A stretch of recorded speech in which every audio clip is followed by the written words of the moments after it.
A Hollywood legend worth hundreds of millions, torn jeans, a faded t-shirt, and a bank manager who just ripped his $10 million check in half, then threw it at his chest. "Homeless people don't belong here," she said coldly. 12 customers stood frozen. No one moved. No one spoke. And then the glass door opened. Her boss walked in, saw the man, and his face went pale. "Mr. Reeves." "Sir." That one word changed everything. Because the man she had just humiliated wasn't who she thought he was. And in the next 52 minutes, her entire world would begin to fall apart. It all started earlier that morning. At exactly 7:15 a.m., under the soft golden glow of the California sun, the Pacific Coast Highway stretched endlessly along the ocean like a ribbon of light. The waves rolled calmly, the wind moved gently, and the world felt predictable, orderly, even peaceful. Inside a modest home in Malibu, far removed from the chaos of Hollywood luxury, a man woke up without an alarm. Keanu Reeves had never needed one.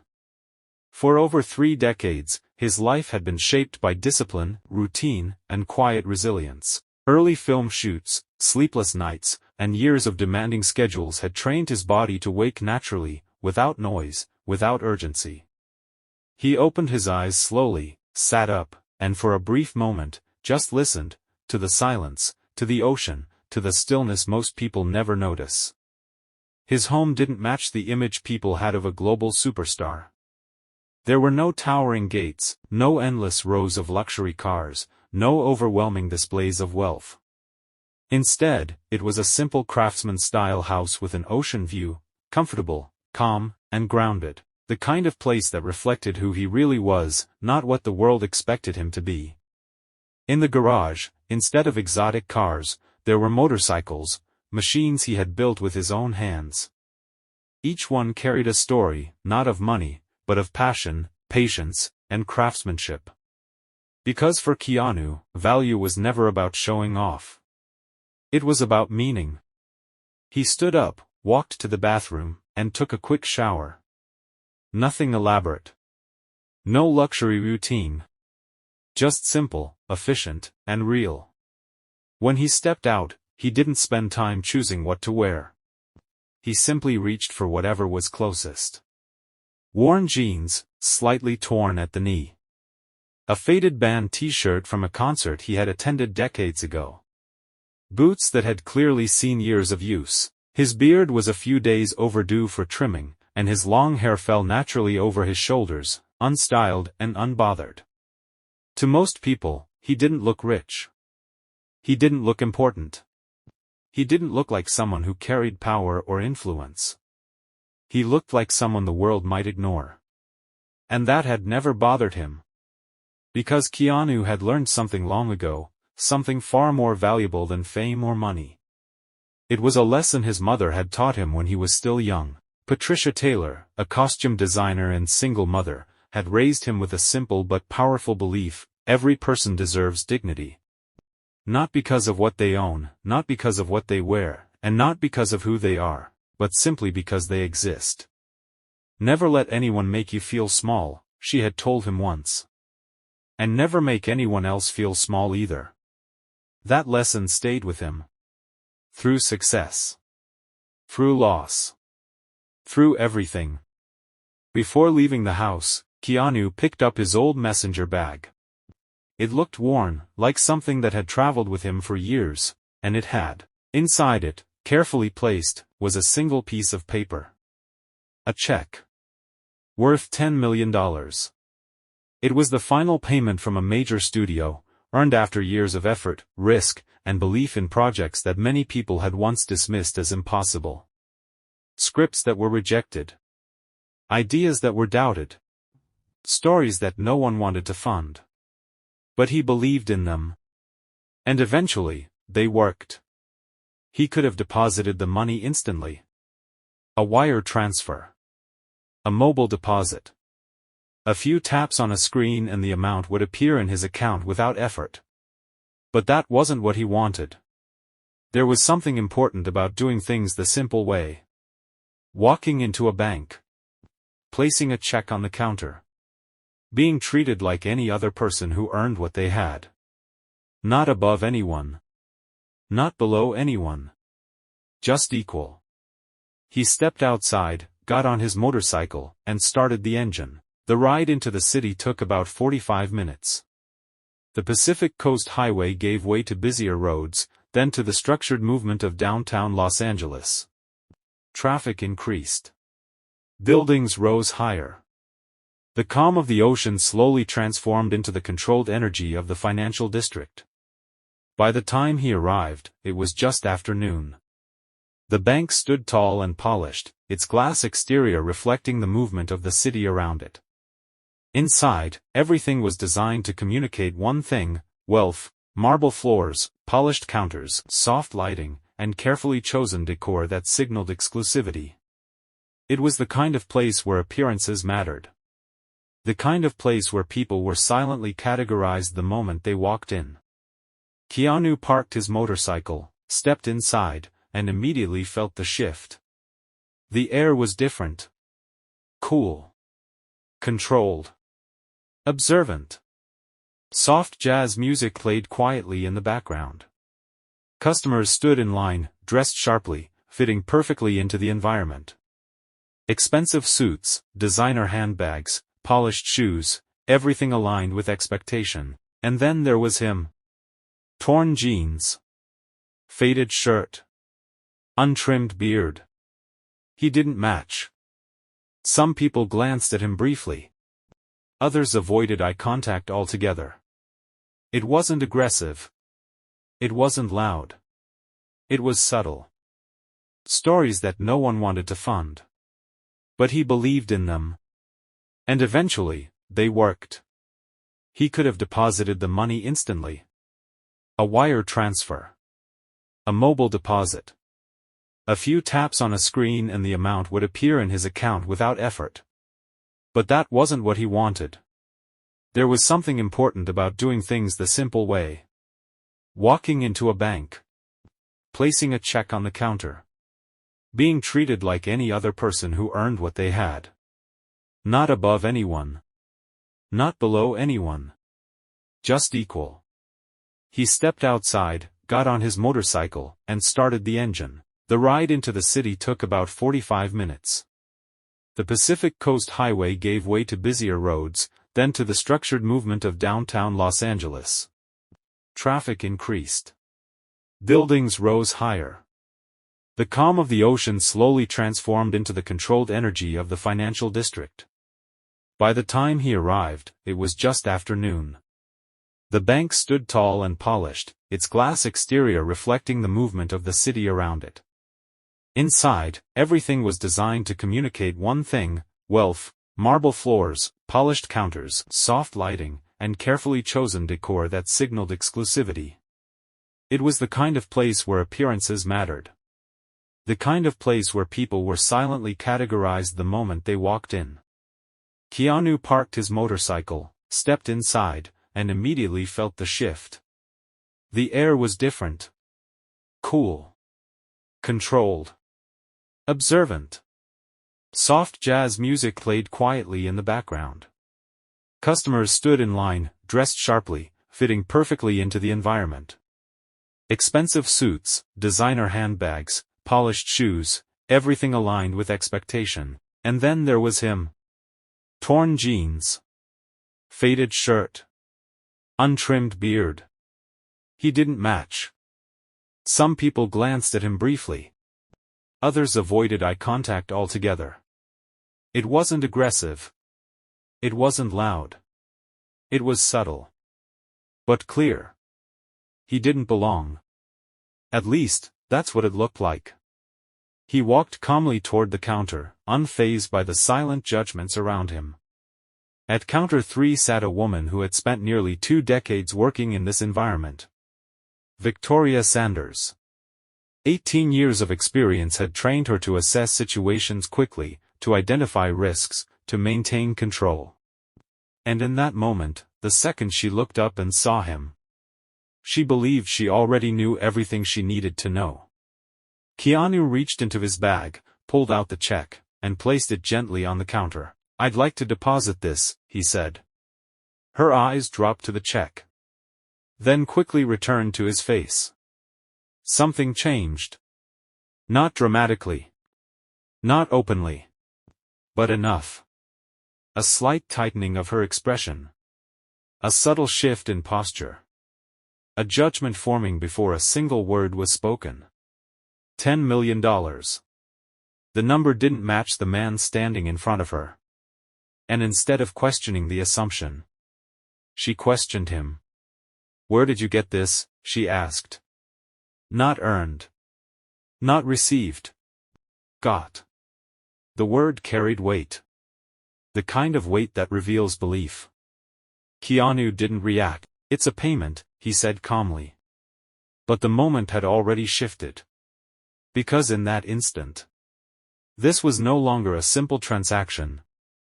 It was the beginning of something far bigger. And neither of them knew yet just how far it would go. The moment Keanu Reeves said, "It's a payment," something invisible shifted between him and the woman behind the counter. Victoria Sanders didn't respond immediately. Instead, she looked down at the check again, slowly this time, reading every detail as if she were searching for a flaw that would confirm what she already believed. No one questioned what was happening. Because moments like this often unfold in silence, not because people agree, but because they don't want to get involved. Victoria placed the passport down slowly. "And documentation for this check?" she asked. Keanu paused for a moment. Not out of confusion, but because he understood what was happening now. This wasn't standard. This wasn't routine. But still, he stayed calm. He reached into his messenger bag and pulled out a folder. Inside were business documents, professional, organized, complete. Incorporation papers, a confirmation letter from the studio. Press release copies. Everything that proved exactly where the money came from. He placed them neatly on the counter. "Everything you need should be there," he said. Victoria barely glanced at them. Instead, she leaned back slightly, crossing her arms, not physically, but in posture, in tone, in attitude. "Do you have tax returns?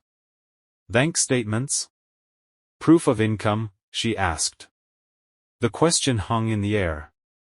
It was excessive. Unnecessary.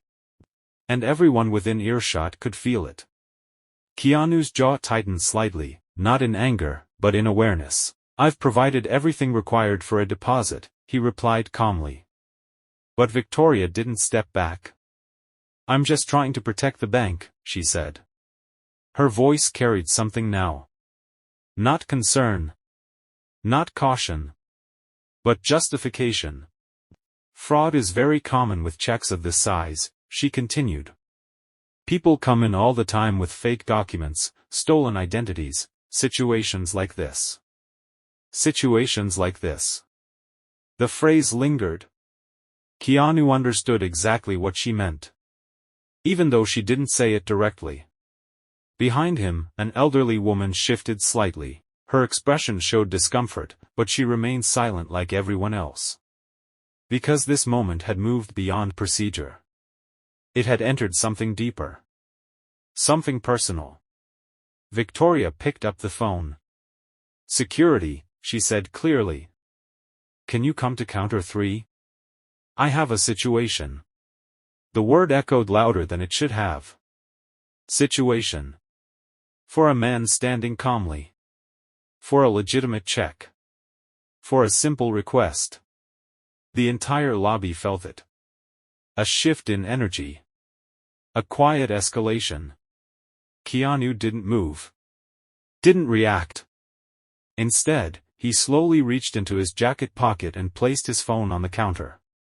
Screen facing up. Recording.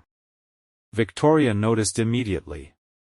"Sir, you can't record here," she said sharply. Keanu's voice remained calm, steady, controlled. "This is a public business interaction," he replied. "I'm not leaving this counter until this is resolved." There was no aggression in his tone. No raised voice. But there was something stronger. Clarity.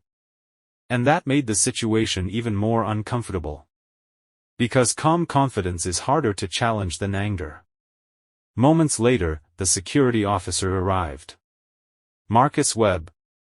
Broad shoulders. Calm presence. Years of experience. He didn't act aggressively. He didn't draw attention. He simply stood nearby. But his presence alone changed everything. Because now, this wasn't just suspicion. It was escalation. Victoria gestured slightly. "This check needs verification," she said. "Can you stay with him?" Stay with him. As if he might run. As if he were dangerous. As if appearance alone justified concern. Marcus didn't respond immediately. He simply stood there. Watching. Observing, and perhaps, understanding more than he showed. The line behind Keanu had grown longer now. 14 customers. 14 witnesses. 14 people watching a moment that none of them would forget. Victoria turned back to Keanu. "I'm going to need you to step aside while I assist other customers," she said. The request sounded simple.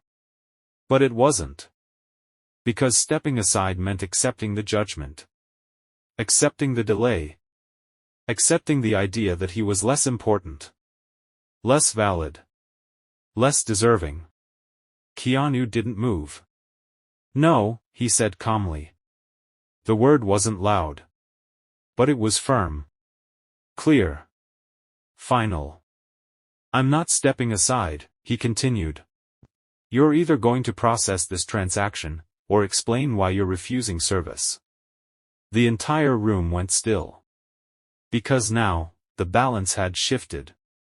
This was no longer one-sided. Victoria stood up abruptly, her chair scraping against the marble floor. The sound cut through the room. Her control was slipping, her voice rose, just enough for everyone to hear. "Sir, this check appears fraudulent," she announced.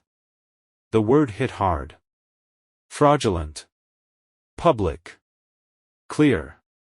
Accusing. Somewhere in the line, someone gasped softly. But again, no one spoke. No one intervened. Keanu looked at her. Really looked at her. Not with anger.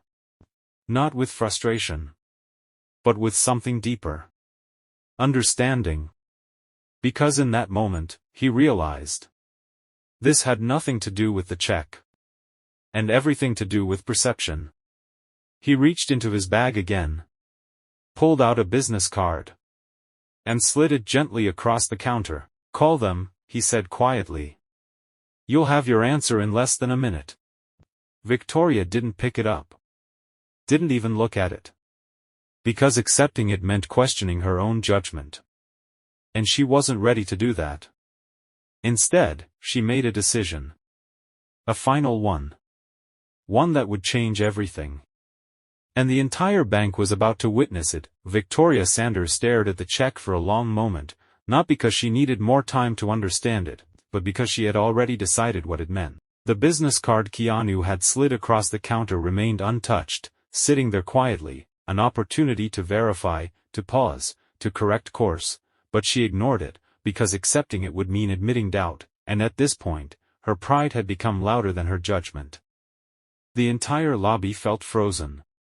14 customers stood behind Keanu, watching closely now. The earlier whispers had disappeared, and even the soft jazz music playing through hidden speakers felt distant, like it no longer belonged in this moment. Victoria reached forward, slowly, deliberately, picking up the check between her fingers, holding it as if it were something questionable, something suspicious, something that didn't deserve care. Her eyes locked onto Keanu's, and for a brief second, everything was still. And then, she tore it. The sound was sharp, loud, unnatural against the quiet of the marble room, a clean rip straight through the center. Someone in the line gasped, another shifted uncomfortably, but no one stepped forward, no one spoke, because shock often silences people more effectively than fear. Victoria didn't stop, she tore it again, and again, until the $10 million check, years of work, proof of effort, evidence of success, was reduced to small, uneven pieces in her hands. The moment stretched, heavy, unbelievable, and then, without hesitation, she stepped out from behind the counter, closing the distance between them, and threw the pieces at his chest. Paper scattered against his shirt, falling slowly to the floor. "This check is obviously fraudulent," she said loudly, her voice echoing through the lobby, "and you," she continued, her tone sharp, cutting, "are attempting to commit fraud." The accusation landed harder than the paper. Somewhere behind him, someone inhaled sharply, the elderly woman in line, dressed elegantly, her hands trembling slightly, looked like she wanted to say something, but she didn't, because moments like this create a strange kind of paralysis. People know something is wrong, but they wait for someone else to act, for someone else to speak, and when no one does, silence wins. Victoria turned toward the security officer. "Remove him," she said coldly. "Now. I'm calling the police." The words echoed with authority, certainty, finality. But Keanu didn't move, not an inch. He didn't argue, didn't raise his voice, didn't defend himself. Instead, he simply stood there, calm, still, almost impossibly composed. The pieces of the check lay scattered at his feet. For a moment, he looked down at them, not with anger, not with panic, but with quiet acknowledgement. 5 years of work, reduced to fragments, and yet, his expression didn't change, because what had just been destroyed wasn't the money, it was something else, something deeper. Slowly, deliberately, he bent down and picked up each piece, one by one, carefully, as if they still mattered, as if the act of collecting them was more important than what they represented. The entire room watched him. No one dared interrupt, no one dared move. Even the security officer, Marcus Webb, shifted slightly, uncertain now, caught between duty and something that felt wrong. Keanu placed the pieces into an envelope from his bag, sealed it gently, then looked up at Victoria. His voice, when he spoke, was quiet, but it carried, "What is your full name?" The question seemed simple, but something about it felt different, measured, intentional. Victoria straightened slightly, still confident, still convinced she was right. "Victoria and Sanders," she said. "Branch manager." There was pride in her voice, control, authority, but she didn't realize yet that she had just placed her name into a story that was about to go far beyond this room. Keanu nodded slowly. "Thank you," he said, no anger, no sarcasm, just acknowledgement, and that unsettled her more than anything else, because she expected resistance, expected confrontation, expected him to break, but he didn't. Instead, he reached for his phone. Still recording, lifted it slightly, capturing the counter, the torn pieces, her name badge, the security officer, the witnesses, evidence, quietly, methodically, and suddenly the balance shifted, not visibly, not loudly, but undeniably, because this moment was no longer contained within the walls of the bank. It was being documented, preserved, and soon, it would be seen. Victoria noticed, her expression tightening. "You need to leave," she said sharply, but her voice had changed, less confident, more defensive, because somewhere, deep down, doubt had started to creep in, but it was too late, the damage had already been done. Keanu placed his phone back down, looked at her one last time, and said nothing, because there was nothing left to say. The truth had already been revealed, not through words, but through actions. And then, the glass doors opened, a sudden movement that broke the tension like a crack in still water. All eyes turned. A man stepped inside, well-dressed, confident, used to authority, Robert Harrison, Regional Vice President.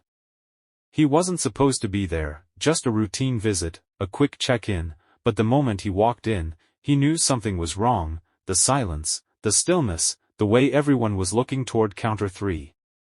He followed their gaze, saw the security officer, saw the scattered paper, and then, he saw him.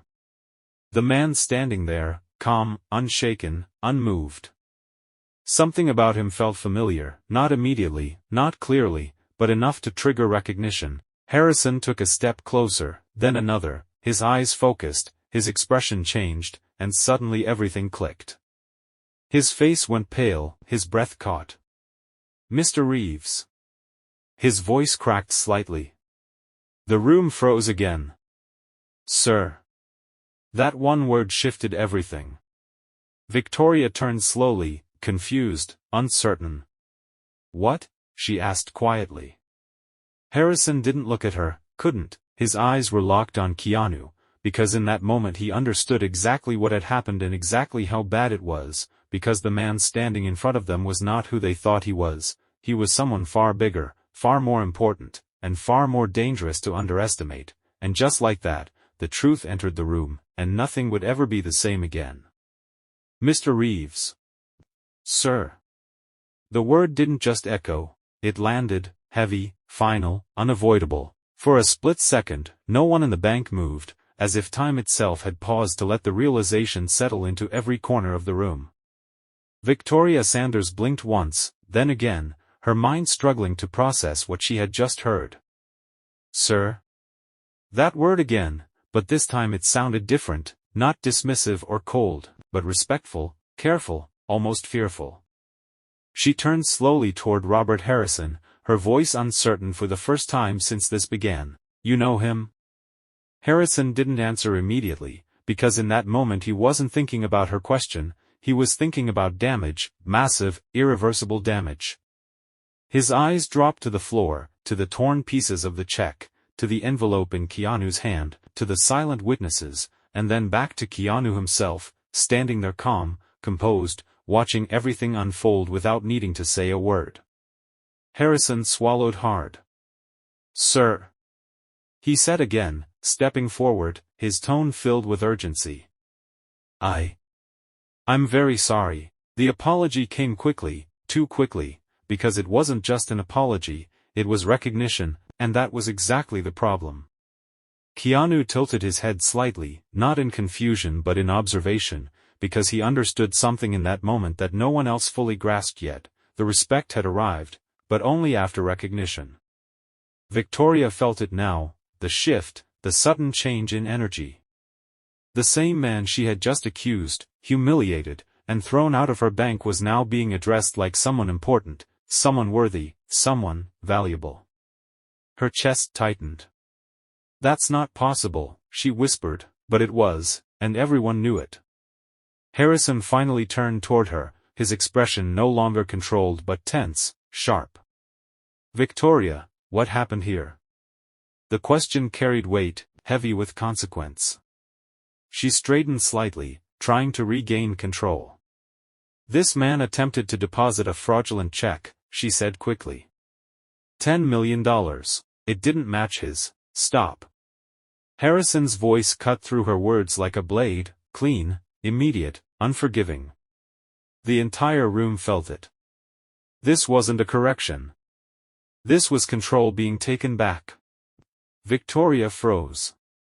I didn't ask for your assumption, he continued, his tone lower now but far more dangerous. I asked what happened. There was a difference, and for the first time she felt it. She hesitated, glanced at Keanu, then back at Harrison. Her certainty was slipping. He refused to provide adequate documentation, she said, softer now. Keanu didn't interrupt, didn't defend himself, because the truth didn't need help. Harrison turned back to him. Sir, could we please step into my office and discuss this privately? Privately, the word hung in the air, because everyone understood what it meant. Contain the situation, control the damage, keep it quiet. But Keanu didn't move. His gaze remained steady. Your branch manager just destroyed my property, he said calmly. The words landed with precision. She accused me of fraud.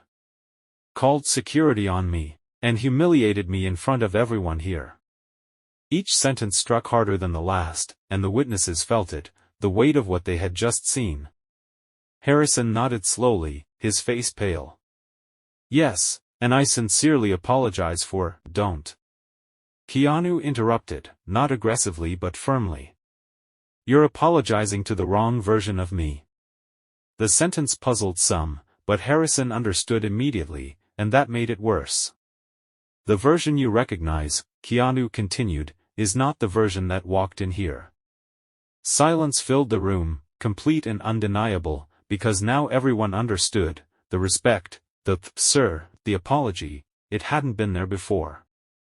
It arrived only after identity, after recognition, after status. And that was the problem. Victoria's face had gone pale. She looked between them, trying to find ground. I was following protocol, she said quietly, but the words sounded weak now, more like defense than truth. Harrison turned toward her slowly. What protocol instructs you to destroy a customer's check?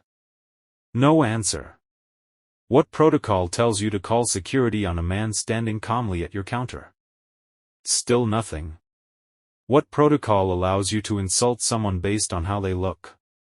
The questions stacked, each heavier than the last. Victoria opened her mouth, but no words came, because there was no protocol, only assumption, now fully exposed. Harrison exhaled slowly, then made a decision. Victoria, step into my office. Now. There was no room for argument. She hesitated for half a second, then turned and walked away. Her steps were stiff, controlled, but the confidence she had walked in with was gone. Every eye followed her, because everyone knew this moment had consequences. Harrison turned back to Keanu, tension still visible on his face. Sir, I want to make this right. Please, give me a chance. Keanu studied him for a moment, not judging, not angry, just measuring. You can't make this right, he said quietly. The words were simple, but final. Harrison felt that, because deep down he knew it was true. You can only decide what happens next, Keanu continued. The shift was complete. Control had changed hands, not through authority, but through truth. Everyone in the room could feel it. Keanu picked up his phone and stopped the recording. 52 minutes, every word, every action, captured, preserved, unavoidable. I'm leaving, he said, calm, without drama. I'll handle this elsewhere. Harrison stepped forward instinctively.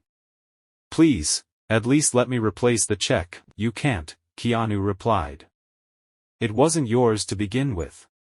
That landed hard, because it wasn't about money, it was about control, about narrative, about who decides what happens next, and that decision no longer belonged to the bank. Keanu turned toward the door, then paused, looking back once more, at the room, the people, the moment, and said something that would stay with them long after he left. Next time, try saying, sir, before you know who you're talking to. And then he walked out into the California sunlight, leaving behind silence, and the beginning of consequences no one could stop anymore. The consequences of that one moment inside the bank were no longer contained within marble walls or corporate offices. They had exploded into something far bigger, something unstoppable. As days passed, what started as one man's humiliation turned into a movement fueled by voices that had been silent for years. When Keanu Reeves chose not to stay quiet, he unknowingly opened a door that dozens, then hundreds, of others had been waiting to walk through. The story spread across news platforms, social media, and discussions worldwide. People began to recognize themselves in that moment, the moment where they were judged not for who they were, but for how they looked. Inside conference rooms at First Heritage Bank, panic replaced confidence. Executives who once spoke about growth charts and quarterly profits were now scrambling to respond to investigations, legal threats, and a rapidly collapsing reputation. Their carefully constructed image of professionalism and integrity was cracking, and no amount of public relations messaging could fully contain it. The leaked internal documents had already exposed too much. They revealed something deeply unsettling, that discrimination wasn't an accident, it was built into the system, hidden behind polished words like risk assessment and customer profiling. The training manuals, the bonus structures, the internal emails, it all pointed to a culture where judgment was encouraged, where employees were subtly trained to associate appearance with credibility. And now, that truth was out in the open for everyone to see. Meanwhile, more former employees came forward, some anonymously, others willing to risk their careers to speak the truth. They described pressure from management, expectations to flag suspicious customers based on vague and biased criteria, and a system where raising concerns often meant being ignored or labeled as a problem. Each testimony added another layer to the case, making it impossible for the bank to deny that something was deeply wrong. The investigation quickly escalated beyond state level. Federal regulators began to take interest, reviewing whether First Heritage Bank had violated laws designed to protect consumers from discrimination. Financial analysts started questioning the company's future, investors began pulling back, and the stock price continued to fall. Inside the legal battle, Jonathan Walker, Keanu's attorney, worked relentlessly to build a case that would not just win compensation, but force real change. This was no longer about a single incident, it was about proving that the system itself needed to be dismantled and rebuilt. The evidence was overwhelming. Testimonies, documents, statistics, and the most powerful piece of all, the 52-minute recording that captured every word, every tone, every moment of bias and humiliation. It was raw, undeniable, and impossible to twist into something else. When the public hearing took place, it wasn't just a legal proceeding, it was a moment of accountability broadcast to thousands watching live. People tuned in not just out of curiosity, but because they saw their own experiences reflected in what was unfolding. As witnesses spoke under oath, the reality became clearer with every statement. Victoria Sanders wasn't just an isolated case, she was a product of the environment she worked in. Her decisions, while personally devastating, were also influenced by a system that rewarded exactly that kind of behavior. This realization shifted the focus entirely. It was no longer about punishing one person, it was about confronting the system that allowed, encouraged, and rewarded that behavior in the first place. When Keanu finally took the stand, the room grew quiet in a way that words can't fully describe. He didn't speak with anger. He didn't raise his voice. Instead, he spoke with a calm clarity that carried more weight than any emotional outburst ever could. He described what it felt like to stand there for 52 minutes, being questioned, judged, and ultimately humiliated. He talked about the moment the word, "sir," was finally used, not as a sign of respect, but as a reaction to recognition. And that was the point he kept returning to. Respect should not depend on recognition. It should not depend on status, wealth, or appearance. It should be given freely, from the very beginning, simply because someone is human. His words didn't just address the situation, they challenged the way people think, the way systems operate, and the way society often places value on superficial things. The impact was immediate. Viewers flooded social media with reactions, sharing their own stories and expressing support. Hashtags began trending, discussions erupted, and the conversation shifted from one incident to a much broader issue: how often people are judged before they are truly seen. The final ruling delivered by the commission marked a turning point. The penalties imposed on First Heritage Bank were severe, but they were also necessary. Fines, mandatory oversight, policy reforms, public accountability. It was a comprehensive response designed not just to punish, but to prevent similar situations in the future. The requirement to establish a victim compensation fund ensured that those who had been affected would finally be acknowledged and supported. The implementation of independent monitoring meant that the bank would no longer be able to operate behind closed doors without scrutiny, and perhaps most importantly, the destruction of those discriminatory training materials symbolized a commitment to change, a recognition that the system itself had to be rebuilt from the ground up. For Keanu, the outcome wasn't about victory in the traditional sense. It wasn't about winning a case or receiving compensation. In fact, when he received his settlement, he chose to donate it entirely, turning something negative into an opportunity to create positive impact. His actions reinforced the message he had been delivering from the start, that this was never about him alone, it was about everyone who had been made to feel small, overlooked, or judged unfairly. But even as the case concluded and the headlines began to fade, the real impact continued to unfold in quieter ways. Banks across the country began reviewing their own policies, employees underwent new training programs, and conversations about fairness and respect became more prominent in workplaces. programs, and conversations about fairness and respect became more prominent in workplaces. The ripple effect of that one moment inside a bank reached far beyond what anyone could have predicted. And yet, at its core, the lesson remained simple. It wasn't about policies or legal frameworks. It wasn't about corporate accountability or financial penalties. It was about something much more fundamental, the way people treat each other in everyday interactions. The way a single word, spoken at the right time, can change everything. Or, as this story showed, the way that same word, spoken too late, can reveal everything that went wrong. As the dust settled, one thing became clear: this wasn't just the end of a story. It was the beginning of a shift. A reminder that dignity is not something that should ever be questioned, measured, or withheld. It is something that belongs to everyone, from the very first moment. And sometimes, it takes one person refusing to stay silent to remind the world of that truth. Months passed, and the storm that had once dominated headlines slowly settled into something quieter, but far more meaningful. The noise faded, the cameras moved on, and the world returned to its usual rhythm. But beneath that surface, something had changed. Policies were rewritten, training programs redesigned, and institutions across the country began asking questions they had ignored for years. All because one man refused to walk away silently. Keanu Reeves didn't just challenge a bank, he challenged a mindset. And that shift, though invisible to most, was already shaping the way people interacted in small, everyday moments. It showed up in places no one would ever film or report on, at counters, in offices, in conversations between strangers. A little more patience. A little less judgment. A little more awareness that the person standing in front of you might carry a story you cannot see. And for Keanu, that was always the point. Not revenge. Not headlines. Not even justice in the legal sense. It was change, the kind that happens quietly but lasts longer than any viral moment ever could. One morning, months later, he walked into a different bank. No cameras. No witnesses. No expectations. Just another ordinary day.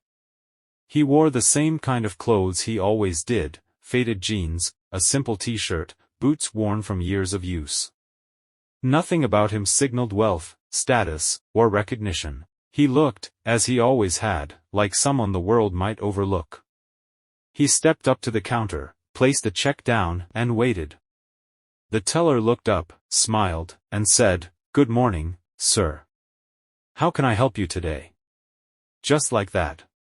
No hesitation. No suspicion. No extra questions. Just respect, given freely, immediately, without needing to know who he was. And in that moment, something simple yet powerful happened. The word, sir, finally arrived at the right time. Not after recognition. Not after proof. But at the very beginning, where it always should have been. The transaction was completed quickly, professionally, and without complication. No unnecessary delays. No assumptions. Just a normal interaction, the kind that should never have been extraordinary in the first place.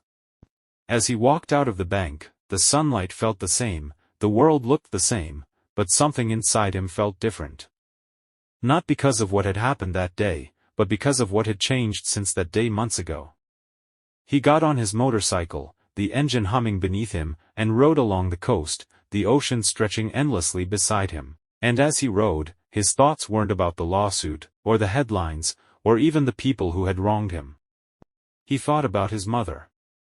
About the lesson she had taught him years ago, something simple, something easy to forget in a world obsessed with appearances. Never let them make you feel small. And never make anyone else feel small either. That lesson had guided him through everything. Through success, through loss, through moments like the one in that bank.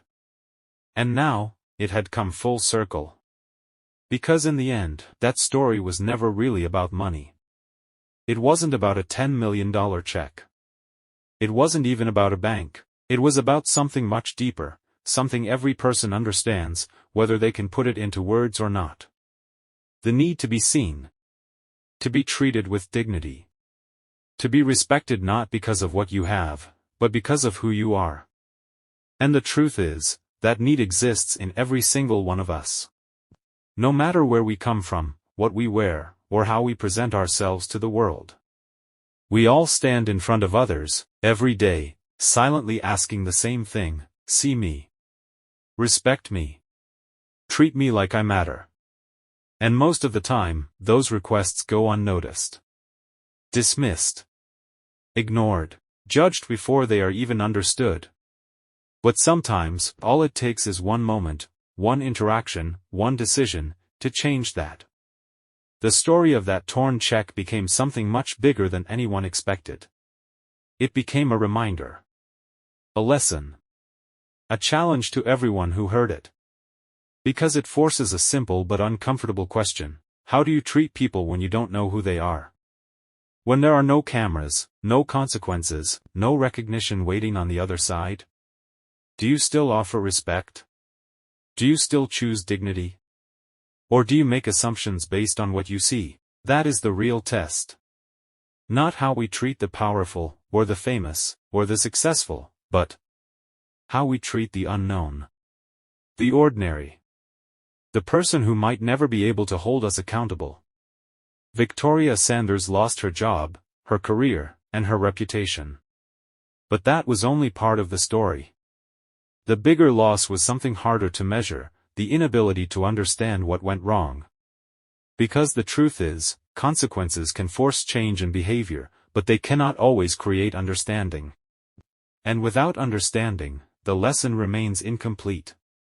On the other side, dozens of people who had once stayed silent found their voices. They shared their stories, stood up for themselves, and became part of something larger than their individual experiences. That is where real change begins, not in courtrooms or headlines, but in the moment someone decides they will no longer accept being treated as less than they are. And Keanu? He moved on, as he always does. Quietly. Without needing recognition for what he did. Because for him, this was never about being seen as a hero. It was about doing what he believed was right. About standing up not just for himself, but for everyone who had ever been made to feel small. And in doing so, he reminded the world of something we often forget: that respect is not a reward. It is not something people have to earn. It is something we choose to give. Freely. Instantly. Without conditions. So the next time you find yourself in a simple, ordinary moment, standing across from someone you don't know, remember this story. Remember how easily assumptions can replace understanding. Remember how powerful a single word can be when it is given at the right time. And most importantly, remember that the person in front of you is just like you. Human. Worthy, deserving of dignity from the very first moment. Not minute 52. And if this story made you think, if it made you feel something, if it reminded you of a moment in your own life, then don't let it end here. Share it. Talk about it. Because stories like this only matter if they reach the people who need to hear them. Let us know your thoughts in the comments below. Have you ever experienced something like this? Or witnessed it happen to someone else? Your voice matters, and if you want more powerful stories like this, stories that reveal truth, inspire change, and challenge the way we see the world, make sure you subscribe to the channel and turn on notifications so you never miss what comes next. Because sometimes, the smallest stories carry the biggest lessons. And sometimes, all it takes is one story to change everything.